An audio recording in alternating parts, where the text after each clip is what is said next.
আসসালামু আলাইকুম। কেমন আছেন সবাই? আশা করি আল্লাহর রহমতে সকলেই ভালো আছেন। অ্যাকাউন্টিং ফ্যামিলির হিসাব বিজ্ঞান ধারাবাহিক প্রক্রিয়ায় আজকে আমি আপনাদের সামনে আলোচনা করব একাদশ দ্বাদশ শ্রেণী হিসাব বিজ্ঞান প্রথম পত্রের নবম অধ্যায় নিয়ে। অধ্যায়টির নাম হচ্ছে আর্থিক বিবরণী। আজকে আমি আপনাদের সামনে এই অধ্যায় থেকে একটি সৃজনশীল প্রশ্ন নিয়ে আলোচনা করব, যেটি এসেছিল যশোর বোর্ড 2024 সালে। যশোর বোর্ড 2024-এ আমাদের এই অধ্যায় থেকে দুইটি সৃজনশীল প্রশ্ন আসে। আর আমরা সকলে জানি যে আর্থিক বিবরণী থেকে আমাদেরকে বাধ্যতামূলকভাবে দুইটি সৃজনশীল প্রশ্নের উত্তর করতে হয়। তো আজকে আমি আপনাদেরকে যশোর বোর্ড 2024-এর প্রথম সৃজনশীল প্রশ্নটি সমাধান করে দেব। পরবর্তী ভিডিওতে ইনশাআল্লাহ আমি আপনাদেরকে দ্বিতীয়টি সমাধান করে দেব। এখন আমি আপনাদের সামনে প্রশ্নটি পড়ব। অবশ্যই আপনারা প্রশ্নটির সাথে রাখেন এবং প্রশ্নটি খুব ভালোভাবে আপনাদেরকে কি করতে হবে, এটি বুঝতে হবে। তো দেখেন, যশোর বোর্ড 2024-এর প্রথম সৃজনশীল প্রশ্ন এসেছিল আরিফ ট্রেডার্সের, যেটি ছিল সেটি এখন আমরা সমাধান করব।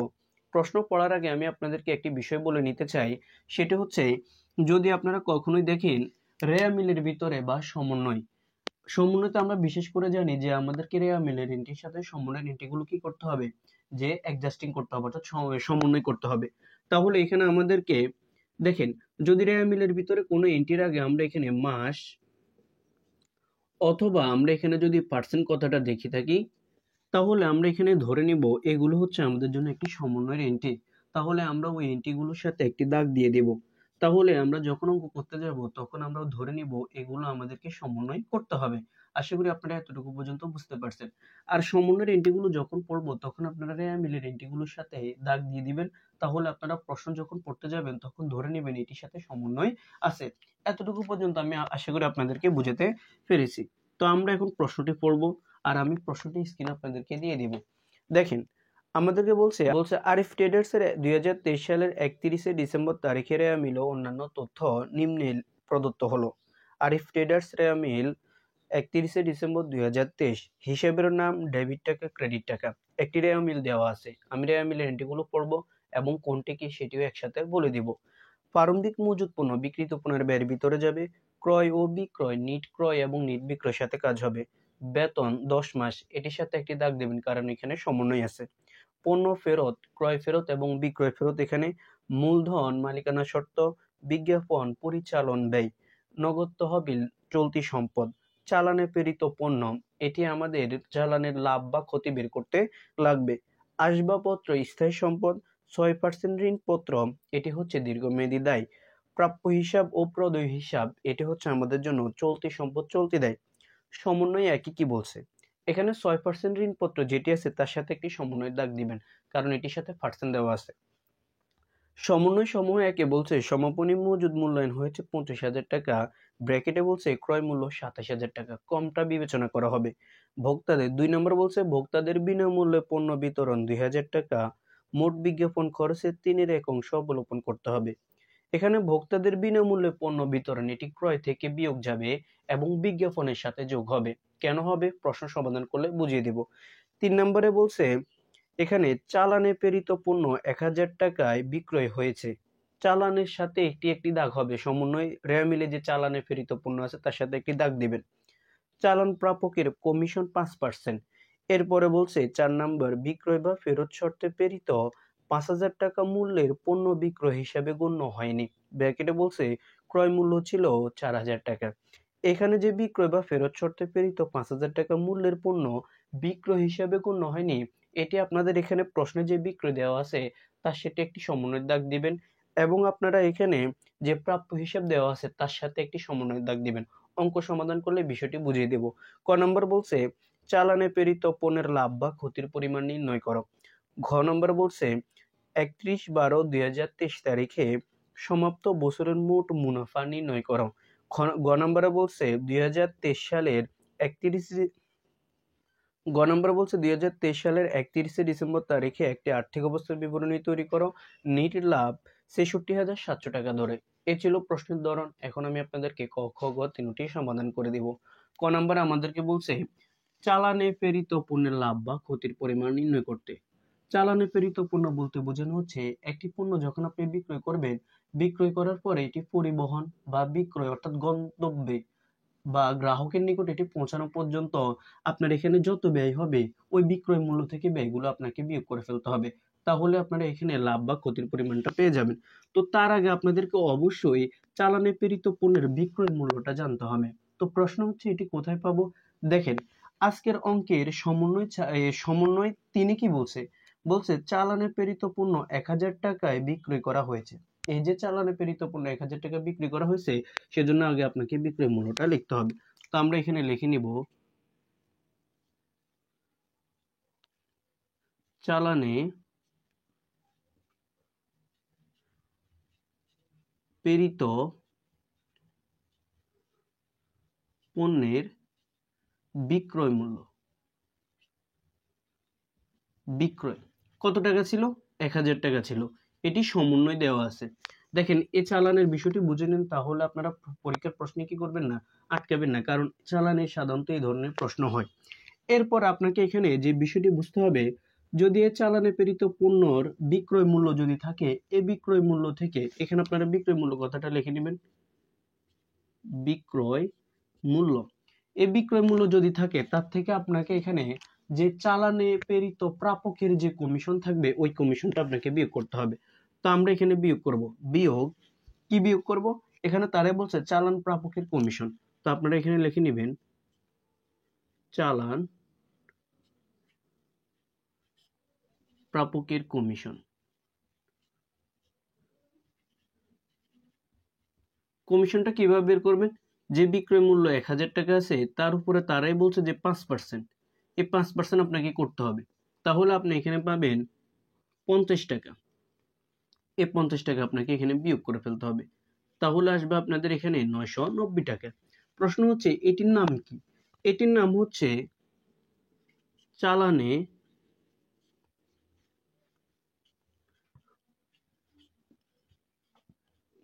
প্রাপকের প্রাপ্য। এটা আপনারা এখানে লিখে নেবেন। এরপর আপনাকে এখানে যে কাজটি করতে হবে সেটা হচ্ছে রেয়া মিলের ভিতরে যে চালানে প্রেরিত পণ্য আছে তা আপনাকে এখান থেকে বিয়োগ করতে হবে। তো আমরা এখান থেকে বিয়োগ করব, বিয়োগ চালানে প্রেরিত পণ্য। এটা আপনি এখান থেকে কি করবেন? বিয়োগ করবেন। রেয়া মিলের ভিতরে দেওয়া আছে কত? দেখেন, রেয়া মিলের ভিতরে দেওয়া আছে আপনাদের 750 টাকা। এই 750 টাকা আপনি এখান থেকে বিয়োগ করবেন। বিয়োগ করলে দেখবেন আপনাদের এখানে 200 টাকা আসবে। এটি হচ্ছে আপনার জন্য লাভ। এটি হচ্ছে আপনার জন্য কি লাভ? তাহলে কি লাভ হচ্ছে? এটা হচ্ছে চালানে প্রেরিত পণ্যের লাভ হচ্ছে আপনার জন্য কত? 200 টাকা। আশা করি আপনারা এতটুকু পর্যন্ত বুঝতে পারছেন। এখন আসেন, এখানে আরেকটা জিনিস আপনাদেরকে বুঝতে হবে। এই যে চালানে প্রাপকের পণ্য, এই 950 টাকা যেটি দেওয়া আছে, এটি আপনার জন্য একটি চলতি সম্পদ। খুবই গুরুত্বপূর্ণ একটি বিষয়। এটি আপনার জন্য কি? চলতি সম্পদ। এটি চলতি সম্পদের ভিতরে চলে যাবে। এই জিনিসটা একটু মনে রাখেন। আর লাভ, এটি আপনার জন্য একটি হচ্ছে পরোক্ষ পরিচালন আয়। এটি ভালো করে একটু মনে রাখবেন। আমি আপনাদেরকে এই বিষয়গুলো একটু দেখিয়ে দিয়েছি। এখন আমরা খ নাম্বারটি সমাধান করব। এখন আমি আপনাদেরকে খ নাম্বারটি বুঝিয়ে দেব। খ নাম্বার আমাদেরকে বলছে 31/12/2023 তারিখে সমাপ্ত বছরের মোট মুনাফা নির্ণয় করো। এখানে আমাদেরকে বিশদায় বিবরণী নির্ণয় করতে বলছে। তো বিশদায় বিবরণীর এখানে সম্পূর্ণটা আমাদেরকে বের করতে বলে নাই, আমাদেরকে এখানে বের করতে বলছে মোট মুনাফা পর্যন্ত। তো আমরা এখানে গড় করে নিব আরিফ ট্রেডার্স এর বিশদায় বিবরণী আংশিক, কারণ এখানে মোট মুনাফা বের করতে বলছে। আমরা জানি বিশদের বিবরণী নিট মুনাফা পর্যন্ত বের করতে হয়। তো আর আমরা এখানে লিখে নিব 2023 সালের 31শে ডিসেম্বর তারিখে সমাপ্ত বছরের জন্য। কথাটা লিখে নেবেন অবশ্যই। বিবরণ টাকা টাকা টাকা, এভাবে টাকার ঘরটি করে নেবেন। টাকার ঘর অবশ্যই 3টি দিতে হবে। এখন আসেন, আমাদেরকে মোট মুনাফা যখন বের করতে যাব তখন আমাদেরকে কিভাবে বের করতে হবে? আমাদেরকে অবশ্যই নিট বিক্রয় থেকে বিক্রিত পণ্যের ব্যয় বিয়োগ করলে আপনারা মোট মুনাফাটা পেয়ে যাবেন। তো নিট বিক্রয় বের করব কিভাবে? কারণ তার একটি সূত্র দেওয়া আছে, সেটি হচ্ছে পণ্য বিক্রয় যোগ ধারে বিক্রয় বা অলিখিত বিক্রয় বিয়োগ বিক্রয় ফেরত বিয়োগ বিক্রয় বাট্টা বিয়োগ মুনাফাবিহীন পণ্য বিক্রয় বিয়োগ বিক্রয় ভ্যাট।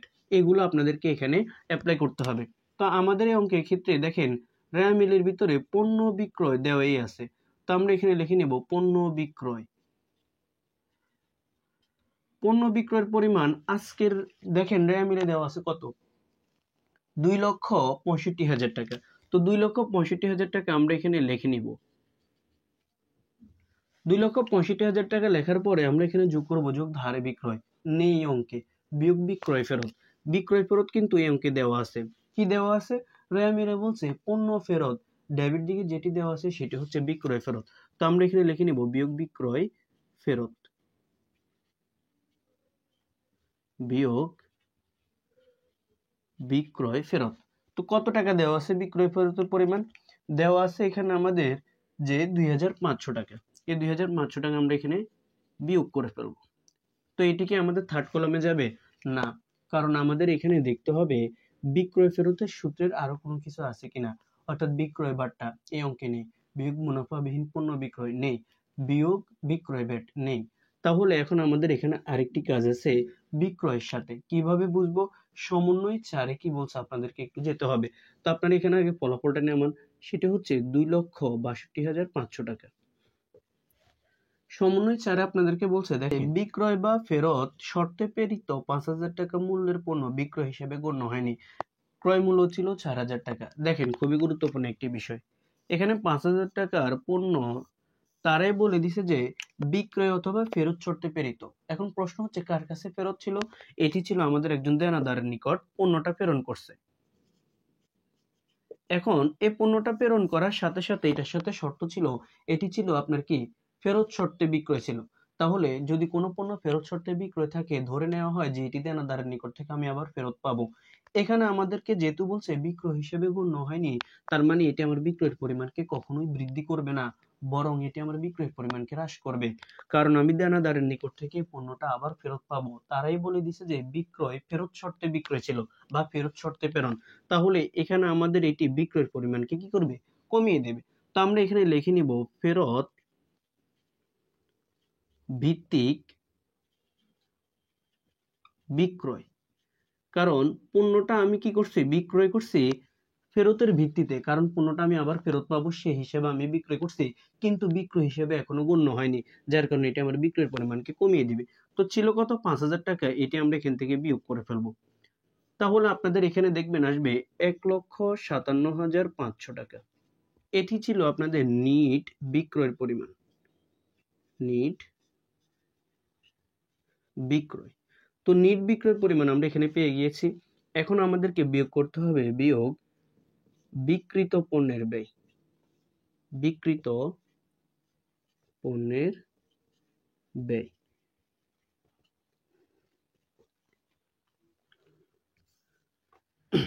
তো বিক্রিত পণ্যের ব্যয়ের পরিমাণ আমরা যখন বের করতে যাব, তখন অবশ্যই আমাদেরকে এই বিক্রিত পণ্যের ব্যয়ের ভিতরে কোন জিনিসগুলো আসে সেটি জানতে হবে। আমরা সকলে জানি বিক্রিত পণ্যের ব্যয় নির্ণয় করতে গেলে প্রথমে আসে প্রারম্ভিক মজুত পণ্য। আজকের অঙ্কে প্রারম্ভিক মজুত পণ্য দেওয়া আছে, তো আমরা এখানে লিখে নিব প্রারম্ভিক মজুদ পণ্য। এটি আমরা এখানে কি করব? লিখে নিব। কত টাকা ছিল? 37,500 টাকা। সেকেন্ড কলামে অবশ্যই লিখে নেবেন। এরপর আপনাদেরকে এখানে নিট ক্রয় নামক যে সূত্রটি আছে সেটি এখানে অ্যাপ্লাই করতে হবে। আমাদের এখানে নিট ক্রয় সূত্রটি হচ্ছে পণ্য ক্রয়। আজকের অঙ্কে দেখেন পণ্য ক্রয় দেওয়া আছে, তো আমরা এখানে লিখে নিব পণ্য ক্রয়। পণ্য ক্রয়ের পরিমাণ দেওয়া ছিল আমাদের 1,50,000 টাকা। 1,50,000 টাকা আমরা এখানে লিখে নিব। এরপর আমরা এখানে যোগ করব যোগ ধারে ক্রয়, কিন্তু এই অঙ্কে নেই, বিয়োগ ক্রয় ফেরত। আজকের অঙ্কে আছে পণ্য ফেরত নামে একটি কথা দেওয়া আছে। ক্রেডিট পাশে যে টাকা দেওয়া আছে সেটি হচ্ছে আমার জন্য ক্রয় ফেরত। কত টাকা দেওয়া আছে আমাদের ক্রেডিট পাশে? 5,500 টাকা। এটিকে আমরা এখানে বিয়োগ করব। বিয়োগ করার পর আমরা এখন এখানে নামাবো নাকি দ্বিতীয় কলামে নিব, সেজন্য আমাদেরকে সূত্রটি পড়তে হবে। পণ্য ফেরত বিয়োগ ক্রয় বাট্টা, কিন্তু নেই। বিয়োগ করতে হবে আমাদেরকে পণ্য উত্তোলন, কিন্তু নেই। বিয়োগ করতে হবে বিনামূল্যে পণ্য বিতরণ। আজকের অঙ্কে 2 নম্বরে কি বলছে দেখেন, বলছে বলছে বলছে ভোক্তাদের মধ্যে বিনামূল্যে পণ্য বিতরণ 2,000 টাকা। এই যে ভোক্তাদের মধ্যে বিনামূল্যে পণ্য বিতরণ করছে, এটি আমার ক্রয়ের পরিমাণকে কি করবে? কমিয়ে দিবে। তো আমরা এখানে বিয়োগ করব। তার আগে আমাদেরকে এখানে ফলাফলটি নামাতে হবে ফার্স্ট কলামে। 1,44,500 500 টাকা। এটি থেকে আমরা বিয়োগ করব বিয়োগ বিনা মূল্যে পণ্য বিতরণ। কত টাকা ছিল? 2000 টাকা। এটি আমরা এখান থেকে বিয়োগ করে ফেলব। বিয়োগ মুনাফাবিহীন পণ্য বিক্রয়, বিয়োগ ক্রয় ভ্যাট কিন্তু নেই আমরা এখানে, সেজন্য কথাটাকে আমরা সেকেন্ড কলামে নিয়ে যাব 42,500 টাকা। এটি ছিল আমাদের নেট ক্রয়ের পরিমাণ। এর সাথে আমাদেরকে যোগ করতে হবে প্রত্যক্ষ খরচ, কিন্তু আজকের অঙ্কে কোনো প্রত্যক্ষ খরচ নেই, অর্থাৎ মজুরি, তারপর হচ্ছে আমাদের জন্য আমদানি শুল্ক, জাহাজ ভাড়া, ডক চার্জ, এগুলো আমাদের এখানে নেই। সেজন্য আমরা এখানে দুইটি বিষয়কে যোগ করে ফেলবো। যোগ করার পর আমাদের এখানে কত আসে দেখেন, 37,500 টাকা যোগ 1,42,500, তাহলে আমাদের এখানে আসবে 1,80,000 টাকা। এই 1,80,000 টাকা আমরা এখানে যখন পাবো, তখন তার থেকে আমাদেরকে বিয়োগ করতে হবে সমাপনী মজুদ পণ্য। সমাপনী মজুদ পণ্য। সমাপনী মজুদ পণ্যের পরিমাণ কত দেখেন, রেয়া মিল আমাদের সমন্বয়ে একই বলছে। সমাপনী মজুদ মূল্যায়ন হয়েছিল 25,000 টাকা, ক্রয় মূল্য ছিল 27,000 টাকা। ক্রয় মূল্য এবং বাজার মূল্যের মধ্যে যেটি কম সেটিকে আমরা এখানে বিবেচনা করব, তার মানে আমাদের এখানে 25,000 টাকা হবে। তো এখন আপনাদের অনেকেরই প্রশ্ন হচ্ছে এটি কেন আমি প্রথম কলামে লিখছি, কারণ এটির সাথে সমন্বয় আছে। কি সমন্বয় আছে? সমন্বয় 4-এ যান আপনারা। সমন্বয় 4-এ বলছে বিক্রয় বা ফেরত শর্তে প্রেরিত 5,000 টাকা মূল্যের পণ্য বিক্রয় হিসেবে গণ্য হয়নি, ক্রয় মূল্য ছিল 4,000 টাকা। দেখেন, এই যে আমি দেনাদারের নিকট একটি পণ্য, দেখেন ফেরত ভিত্তিক বিক্রয়, মানে আমি পণ্যটা ফেরত পাবো সেই ভিত্তিতে আমি কি করছি? বিক্রয় করছি। এই যে আমি পণ্যটা বিক্রয় করে ফেলছি, তাহলে এই পণ্যটার ক্রয় মূল্য ছিল কত? এই পণ্যটার ক্রয় মূল্য ছিল 4,000 টাকা। এখন আপনাদের অনেকের প্রশ্ন হচ্ছে, আপনি ফেরত ভিত্তিক বিক্রয় মানে আমি পণ্যটা ফেরত পাবো, সেক্ষেত্রে আমাদের এখানে বিক্রয়ের পরিমাণকে হ্রাস করে, অর্থাৎ আমাদের আয়কে হ্রাস করে, যার কারণে আমরা এখানে বিয়োগ করছি। এখন আসেন, যে পণ্যটা আপনার জন্য 5,000 টাকা বিক্রি করছেন, এই পণ্যটা 4,000 টাকা ছিল ক্রয় মূল্য। এখন এই পণ্যটা যদি আপনার কাছে ফেরত আসে, তাহলে আপনার ক্রয়ের পরিমাণ বৃদ্ধি পাবে, অর্থাৎ পণ্যের পরিমাণ বৃদ্ধি পাবে। আর যদি কোনো কারণে পণ্য ফেরত আসে, তাহলে আপনার এখানে সমাপনী মজুদ পণ্যকে অবশ্যই বৃদ্ধি করবে। সেজন্য এখানে আমরা 4,000 টাকা যোগ করব, যোগ খরিদ্দারের নিকট মজুদ, অর্থাৎ আপনি দেনাদারের নিকট এখনো পণ্য মজুদ আছে কত? 4,000 টাকার পণ্য মজুদ আছে, সেজন্য আমরা এখানে 4,000 টাকা যোগ করে ফেলবো। খরিদ্দার বলতে দেনাদারকে এখানে বোঝানো হচ্ছে। দেনাদারের নিকট আপনার 4,000 টাকার পণ্য মজুদ আছে, যখন আপনি ফেরত পাবেন, তখন যেমন ফেরত পেলে আপনার জন্য এখানে আর কোনো কাজ করতে হবে না, যেহেতু আপনি ফেরত ভিত্তিতে কি করছেন? বিক্রয় করছেন, সেজন্য এটি আপনার দেনাদারের নিকট মজুদ আছে, এটি আপনার এখানে কি করতে হবে? যোগ করতে হবে। তো আমাদের এখানে সমাপনী মজুদ পণ্য আসবে 29,000 টাকা। তাহলে আমাদের এখানে সমাপনী মজুদ হচ্ছে 29,000 টাকা। যখন বিয়োগ করে ফেলবো, তখন আমাদের কত আসে দেখেন, আমাদের এখানে আসবে 51,000 টাকা। এই যে 51,000 টাকা আসছে, এখানে দেখেন আমাদের হবে 2 লক্ষ টাকা। খুবই গুরুত্বপূর্ণ একটি বিষয়, 2,57,000 টাকা। তাহলে আমরা এখানে বিয়োগ করব, বিয়োগ করলে আমাদের এখানে আসবে 1,06,500 টাকা। এটি ছিল আমাদের মোট মুনাফার পরিমাণ। মোট মুনাফা ছিল 1,06,500 টাকা। আশা করি আপনারা এখানে খ নম্বরটি খুব সহজে বুঝতে পারছেন। এখন আমি আপনাদেরকে গ নম্বরটি বুঝিয়ে দিব।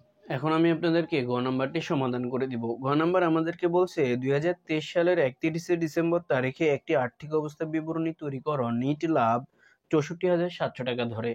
তো এখন আমি আপনাদেরকে আর্থিক অবস্থা বিবরণীটি প্রস্তুত করে দিব। এখানে আমরা অবশ্যই ঘরটি করে নিব আগে। আরিফ ট্রেডার্সের আর্থিক অবস্থার বিবরণী কথাটা লিখে নিব 2023 সালের 31শে ডিসেম্বর তারিখে সমস্ত বছরের জন্য।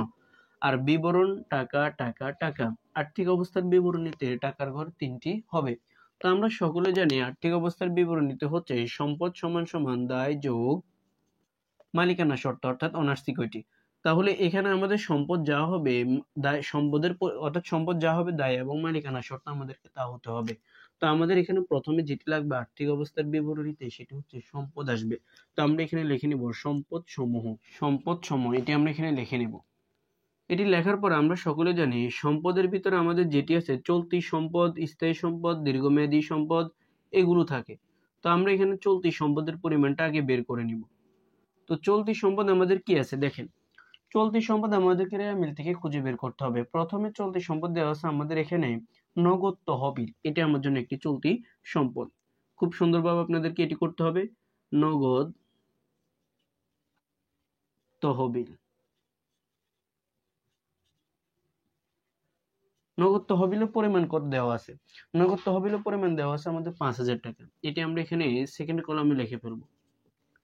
এরপরে চলতি সম্পদ কি আছে দেখেন, এরপরে দেওয়া আছে আমাদের এখানে প্রাপ্য হিসাব, এটা আমার জন্য একটি চলতি সম্পদ।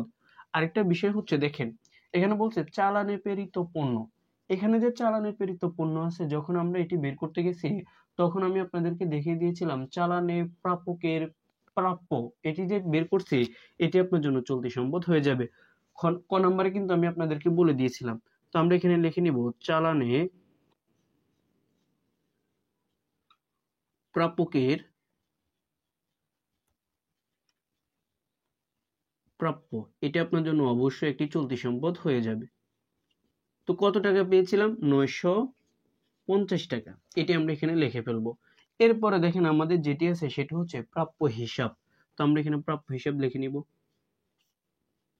প্রাপ্য হিসাব আপনার জন্য একটি চলতি সম্পদ। প্রাপ্য হিসাবের পরিমাণ আমাদের মিলে দেওয়া আছে 12,500 টাকা। তো আমরা এখানে 12,500 টাকা লিখে নিব ফার্স্ট কলামে, কারণ এটির সাথে সমন্বয়ের দাগ আছে। সমন্বয় কি আছে? ছাড়ে কি বলছে দেখেন, বিক্রয় বা ফেরত শর্তে প্রেরিত 5,000 টাকা মূল্যের পণ্য বিক্রয় হিসেবে গণ্য হয়নি। অর্থাৎ আমি যে দেনাদারের নিকট পণ্যটা পাঠিয়েছিলাম, বিক্রয় করছিলাম, তার নিকট থেকে আমি আবার পণ্যটা ফেরত পাবো। আমার এখানে প্রাপ্য হিসাব যে কথা, দেনাদার একই কথা, অর্থাৎ 12,500 টাকা ছিল। এখন আমি দেনাদারের নিকট থেকে যদি ওই পণ্যটা ফেরত পাই তাহলে অবশ্যই আমার দেনাদারের পরিমাণ কমে যাবে। সেজন্য আমরা এখানে লিখে নিব বিয়োগ ফেরত ভিত্তিক বিক্রয়, ফেরত ভিত্তিক বিক্রয়। এটি এখানে আমরা কি করব? বিয়োগ করে ফেলবো 5,000 টাকা। তাহলে আমাদের এখানে আসবে 7,500 টাকা। এটি ছিল আমাদের নেট প্রাপ্য হিসাবের পরিমাণ। এরপরে দেখেন রেমিলের ভিতরে আর কোনো আমাদের চলতি সম্পদ নেই। এবার আমাদেরকে সমন্বয়ে যেতে হবে। সমন্বয় একে বলছে সমাপনী মজুদ মূল্যায়ন হয়েছে 25,000 টাকা, ক্রয় মূল্য ছিল 27,000 টাকা। সমাপনী মজুদ পণ্য, এটি আমার জন্য একটি চলতি সম্পদ। তো আপনারা এখানে লিখে নিবেন সমাপনী মজুদ পণ্য। এটির পরিমাণ কত ছিল? এটির পরিমাণ আমাদের ছিল 25,000 টাকা। এটি আমরা কমটাকে কি করব? বিবেচনা করব। এর সাথে আমরা এখানে যোগ করব খরিদ্দারের নিকট মজুদ। খ নাম্বারে একটু আগে দেখিয়ে দিয়েছিলাম যে সমাপনী মজুদের সাথে আপনি এখানে খরিদ্দারের নিকট মজুদ 4,000 টাকা যোগ করতে হবে। কারণ সমন্বয় ছাড়ে বলছে বিক্রয় বা ফেরত শর্তে প্রেরিত 5,000 টাকা মূল্যের পণ্য বিক্রয় হিসেবে গণ্য হয়নি, ক্রয় মূল্য ছিল 4,000 টাকা। মানে আপনি যে পণ্যটা ফেরত ভিত্তিক বিক্রয় অর্থাৎ দেনাদার নিকট পাঠিয়েছিলেন, এই পণ্যটা আপনি আবার ফেরত পাবেন। তাহলে ওই পণ্যটা যদি ফেরত পান, এটি আপনার দেনাদারকে কমিয়ে দেয়। আর দেনাদারকে যদি কমিয়ে দেয় তাহলে অন্যদিকে আপনার মজুদ পণ্য বেড়ে যাবে। সেই ক্ষেত্রে এখানে আপনি কত টাকা যোগ করবেন? আপনি এখানে ক্রয় মূল্যটাকে যোগ করবেন। বিক্রয় মূল্য কখনোই মজুদ পণ্যের সাথে যোগ হবে না। তাহলে আমরা এখানে লিখে নিব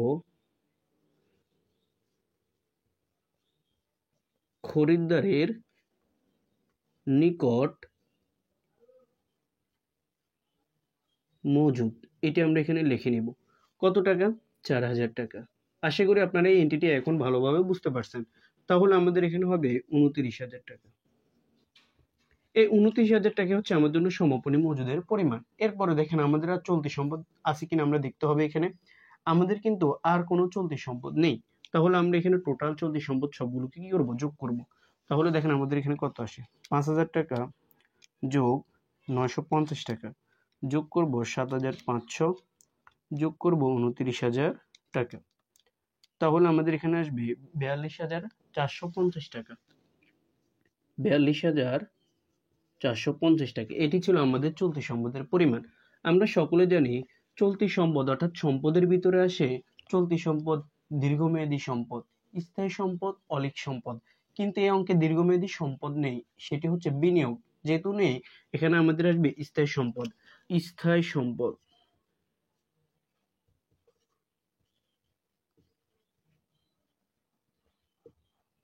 তো স্থায়ী সম্পদের পরিমাণ আমাদের কি আছে দেখেন, আমাদের ছিল আসবাবপত্র, একটি স্থায়ী সম্পদ কিন্তু তারা আমাদেরকে রেয়া মিলের ভিতরে দিয়ে দিয়েছিল, সেটি ছিল 1,50,000 টাকা। এটিকে আমরা একদম থার্ড কলমে লিখে ফেলবো, কারণ এর সাথে কোনো সমন্বয় নেই, অর্থাৎ অবশ্যই বিয়োগ করতে হবে না, আজকের অঙ্কে নেই। এরপর আমাদের এখানে আর একটি সম্পদ আছে, সেটি হচ্ছে অলিক সম্পদ। অলিক সম্পদ, অলিক সম্পদ বা অন্যান্য সম্পদ, কাল্পনিক সম্পদ বা ভুয়া সম্পদ, সবই একই কথা। এখন প্রশ্ন হচ্ছে, পুরো প্রশ্নের ভিতরে অলিক সম্পদ কি, সেটা হচ্ছে বিলম্বিত বিজ্ঞাপন।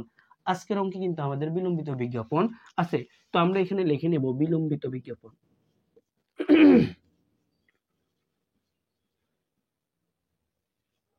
বিলম্বিত বিজ্ঞাপন। তো দেখেন, বিলম্বিত বিজ্ঞাপন আপনাদেরকে বের করতে হবে। তো কিভাবে? যখন আমরা বিলম্বিত বিজ্ঞাপন বের করতে যাব, তখন আমাদেরকে অবশ্য বিজ্ঞাপনের মোট খরচটা বের করতে হবে। তো আমরা এখানে লিখে নেব বিজ্ঞাপন। দেখেন, রেয়া মিলের ভিতরে বিজ্ঞাপনে দেওয়া আছে 7,000 টাকা। রেয়া মিলের ভিতরে আপনারা খেয়াল করলে দেখতে পাবেন। এরপর আপনারা এখানে যোগ করবেন, যোগ বিনামূল্যে পণ্য বিতরণ, বিনামূল্যে পণ্য বিতরণ, বিনামূল্যে পণ্য বিতরণ আমাদের সমন্বয় দিয়ে দেওয়া আছে 2,000 টাকা। তাহলে টোটাল আমাদের এখানে আসবে 9,000 টাকা। এই যে 9,000 টাকা আসছে, এটি হচ্ছে আমাদের জন্য টোটাল বিজ্ঞাপন খরচের পরিমাণ। এখন আসেন সমন্বয় দুইয়ে কি বলছে। সমন্বয় দুইয়ে বলছে মোট বিজ্ঞাপন খরচের 3/1 অংশ অবলোকন করতে হবে। তাহলে দেখেন, এখানে টোটাল যে 9,000 টাকা দেওয়া আছে, এটি হচ্ছে 3 অংশ বিজ্ঞাপন খরচের পরিমাণ। এখন এখানে 3 অংশ থেকে 1 অংশ যদি অবলোকন করতে বলে, 2 অংশ যেটি বাকি আছে, এটি হচ্ছে আপনার জন্য বিলম্বিত বিজ্ঞাপন। অবলোকন বলতে বোঝানো হচ্ছে বিজ্ঞাপন খরচ হয়ে গিয়েছে 1 অংশ, আর 2 অংশ এখানে বাকি আছে, এটি হচ্ছে আপনার জন্য বিলম্বিত বিজ্ঞাপন। এখন এটির টাকা আপনাকে বের করতে হবে। তো কিভাবে বের করবেন? এই যে টোটাল বিজ্ঞাপন 9,000 টাকা পেয়েছেন আপনি, দেখেন টোটাল বিজ্ঞাপন যে 9,000 টাকা পেয়েছেন, এখন আপনাকে বিলম্বিত বের করতে হবে। তো বিলম্বিত হচ্ছে 2 অংশ, সেজন্য যত অংশ তা দ্বারা আপনি এখানে কি করবেন, গুণ করবেন। আর এখানে যে 9,000 টাকা দেওয়া আছে, এটি হচ্ছে 3 অংশের, সেজন্য আমরা এখানে 3 দ্বারা ভাগ করব। যদি আমরা এখানে কাটাকাটি করি, তাহলে আমাদের এখানে আসবে 6,000 টাকা। এই যে 6,000 টাকা আসছে, এটা হচ্ছে বিলম্বিত বিজ্ঞাপনের টাকার পরিমাণ। তাহলে আমরা এখানে 6,000 টাকা যোগ করে ফেলবো। আশা করি আপনারা এতটুকু পর্যন্ত বুঝতে পারছেন। আর কোনো সম্পদ নেই, আমরা এখন তিনটি সম্পদকে কি করব, যোগ করব। তাহলে আমাদের এখানে আসবে 1,50,000 যোগ 6,000, আমাদের আসবে 1,98,450 টাকা। 1,98,450 টাকা, এটি হচ্ছে আমাদের মোট সম্পদের পরিমাণ।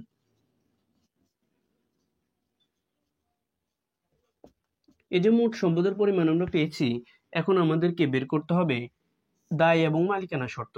তাহলে এখন আমাদেরকে এখানে দায় এবং মালিকানা শর্ত বের করে দেখাতে হবে। এখন আমি আপনাদেরকে বাকি অংশটুকু বুঝিয়ে দেবো। আমরা এখানে মোট সম্পদ পেয়েছিলাম 1,98,450 টাকা। এখন আমাদেরকে বের করতে হবে দায় এবং মালিকানা শর্ত। তো আমরা এখানে প্রথমত দায় বের করব। তো দায়ের ভিতরে আমাদের যেটি থাকে সেটি হচ্ছে চলতি দায়। আমরা সকলে জানি যে দায় সাধারণত দুই ধরনের, একটি হচ্ছে চলতি দায় আর একটি হচ্ছে দীর্ঘমেয়াদী দায়। তো আমাদের এখানে চলতি দায়গুলো আমরা আগে বের করে নেব। তো রেয়া মিলের ভিতরে আমাদের চলতি দায় আছে, দেখেন বেতন 10 মাস, খুবই গুরুত্বপূর্ণ একটি বিষয়। বেতনের পাশে বলছে আমাদেরকে 10 মাস। আমরা অঙ্ক করি 1 বছরের জন্য, 2023 সাল মানে 1 বছরের জন্য 31শে ডিসেম্বর। এখানে আমাদের বেতন 10 মাস দেওয়া আছে, বলতে বোঝানো হচ্ছে বেতন খরচ 10 মাসের অলরেডি তারা দিয়ে দিয়েছে, আর 2 মাস তারা এখনো দেয়নি। এই যে 2 মাস দেয় নাই, তার মানে এই 2 মাস বকেয়া আছে। তাহলে বেতন যদি কখনো বকেয়া থাকে, বেতন আপনার জন্য একটি ব্যয়, আর ব্যয় যদি কখনো বকেয়া থাকে, তাহলে এটা আপনার জন্য হয়ে যাবে চলতি দায়। তো আমরা এখানে লিখে নিব বকেয়া বেতন, বকেয়া বেতন। তো বকেয়া বেতনের পরিমাণ আমরা কিভাবে বের করব? আমাদের এখানে রেয়া মিলের বেতনে খরচের পরিমাণ দেওয়া আছে 30,000 টাকা। তারা বেতন দিয়েছে কত, 30,000 টাকা। এখন আপনি যেহেতু বকেয়া বের করবেন, বকেয়া ছিল কত মাস, 2 মাস, সেজন্য 2 কে উপরে রেখে দিবেন। এরপরে 30,000 টাকা যেটি দেওয়া আছে, এটি কত মাসের টাকা দেওয়া ছিল, এটি ছিল 10 মাসের, সেজন্য আপনি এখানে 10 দ্বারা ভাগ করবেন। যদি কাটাকাটি করেন, তাহলে দেখবেন আপনাদের বকেয়া বেতনের পরিমাণ আসবে 6,000 টাকা। আশা করি আপনারা এতটুকু পর্যন্ত বুঝতে পারছেন। এরপরে দেখেন আপনাদের দেওয়া আছে কি, দেওয়া আছে 6% ঋণ। দেখেন 6% ঋণ, এটা আপনার জন্য একটি দীর্ঘমেয়াদী দায়, কিন্তু ঋণের সাথে যে পার্সেন্ট বলা আছে তার সুদ, এটা আপনার জন্য হবে একটি ব্যয়। আর ব্যয় যদি বকেয়া থাকে তাহলে এটি হয়ে যাবে আপনার জন্য চলতি দায়। এখানে ঋণের সুদ বলতে বোঝানো হচ্ছে এই ঋণের সুদ কিন্তু আপনি পরিশোধ করেন না, রেয়া মিলে কোথায় কিন্তু এটি বলে দেওয়া নেই। তাহলে আপনাদেরকে এখানে বকেয়া ঋণের সুদটা নিয়ে আসতে হবে। বকেয়া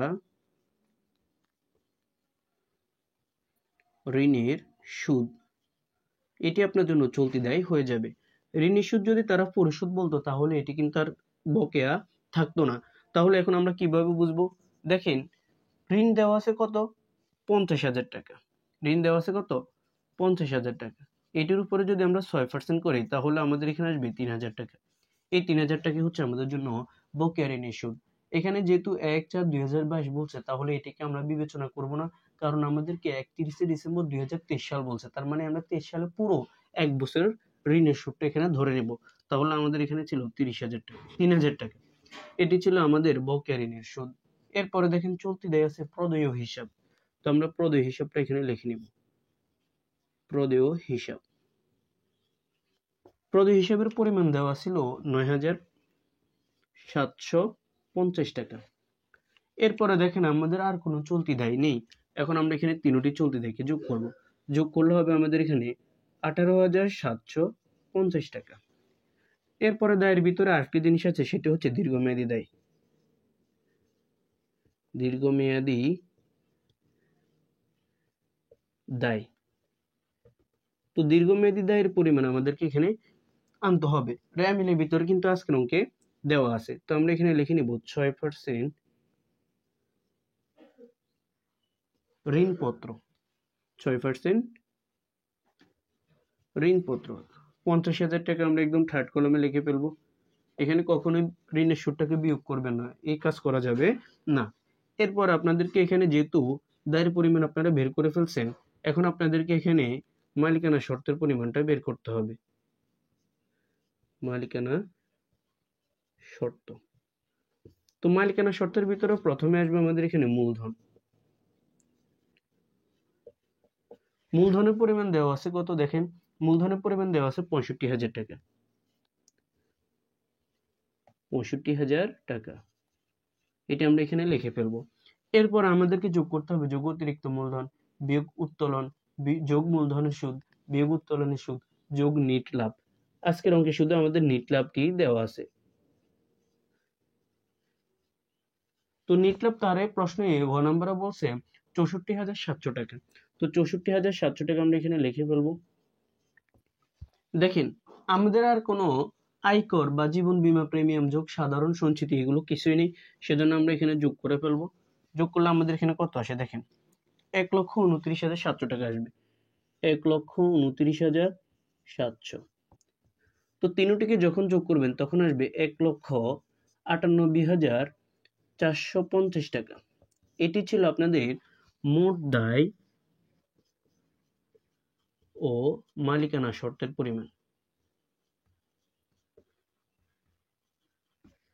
তো আশা করি আপনারা পুরো অঙ্কটাই বুঝতে পারছেন। যদি কোথাও বুঝতে সমস্যা থাকে তাহলে অবশ্যই আমাদেরকে কমেন্ট করে জানাতে পারেন। আমরা 2025 সালে যারা এইচএসসি পরীক্ষা দিবেন তাদের জন্য একটি ফিডব্যাক চালু করছি। সেখানে আমরা আপনাদেরকে পুরো টেস্ট পেপারটি সমাধান করে দিচ্ছি এবং এমসিকিউ গুলো প্রত্যেকটি অধ্যায় সমাধান করে দেব। যারা আপনারা ভর্তি হতে চান তারা আমাদের সাথে অবশ্যই যোগাযোগ করতে পারেন।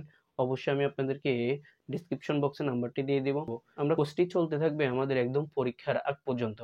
আর আমাদের ভিডিওগুলো যদি ভালো লাগে অবশ্যই আপনার বন্ধুদের মাঝে শেয়ার করে চ্যানেলটি সাবস্ক্রাইব করে আমাদের পাশে থাকবেন। আসসালামু আলাইকুম।